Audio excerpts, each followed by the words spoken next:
For decades now, major international terrorist attacks are traced back to that one country.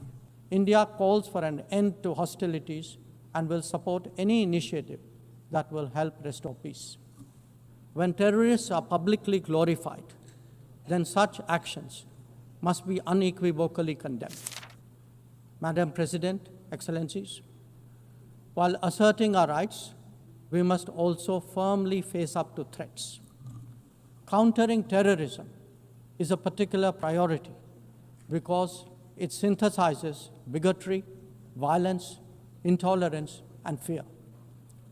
India has confronted this challenge since independence, having a neighbor that is an epicenter of global terrorism. For decades now, major international terrorist attacks are traced back to that one country. UN's designated lists of terrorists are replete with its nationals. The most recent example of cross-border barbarism was the murder of innocent tourists in Pahalgam in April this year.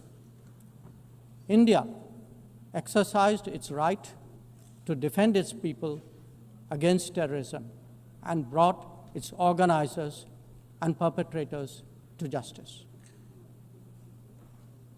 Because terrorism is a shared threat, Madam President, it is essential that there is much deeper international cooperation.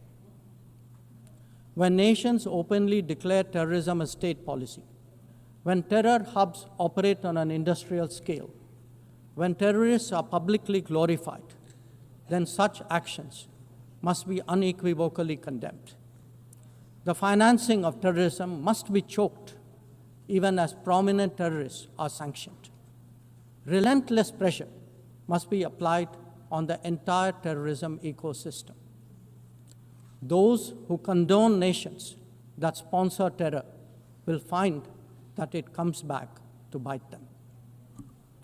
Madam President, an objective report card will show that the UN is in a state of crisis. When peace is under threat from conflicts, when development is derailed by lack of resources, when human rights are violated by terrorism, the UN remains gridlocked.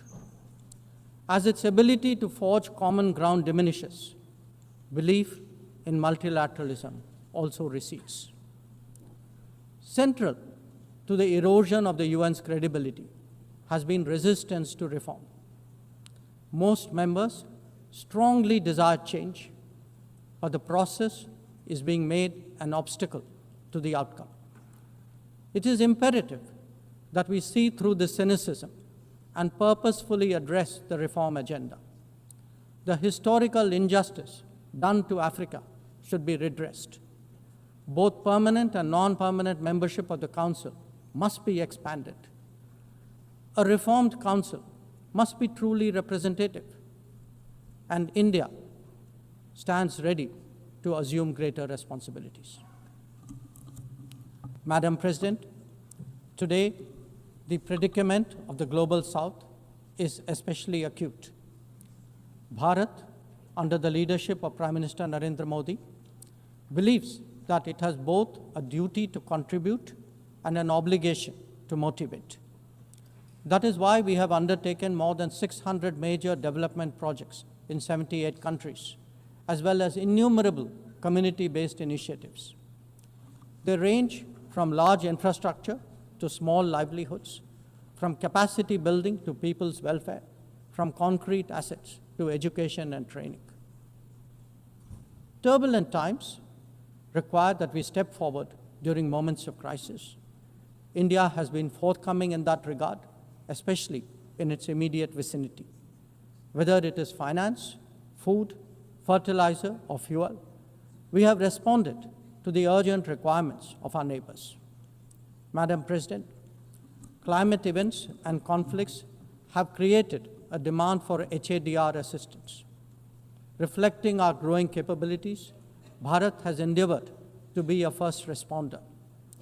Be it essential medicines or relief supplies, the operations of a field hospital or limb fitment camps, These efforts covered 19 nations last year.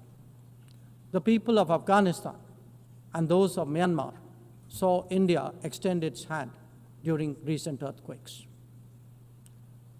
Our efforts at ensuring safe commerce, combating piracy, and preventing attacks on shipping in the Northern Arabian Sea also bear mention. And the Indian tradition of UN peacekeeping operations continues in the Democratic Republic of Congo, in Western Sahara, Central African Republic, Golan Heights, Cyprus, Lebanon, Abyei, South Sudan, and Somalia. To put it clearly, our soldiers ensure peacekeeping, our sailors protect maritime shipping, our security counters terrorism, our doctors and teachers facilitate human development the world over, our industry produces affordable products, our techies promote digitization, and our training facilities are open to the world. These remain the core of our foreign policy. Madam President, each one of us has the opportunity of contributing to peace and prosperity. In the case of conflicts, especially Ukraine and Gaza, even those not directly involved have felt its impact. Nations who can engage all sides must step up in the search for solutions. India calls for an end to hostilities and will support any initiative that will help restore peace.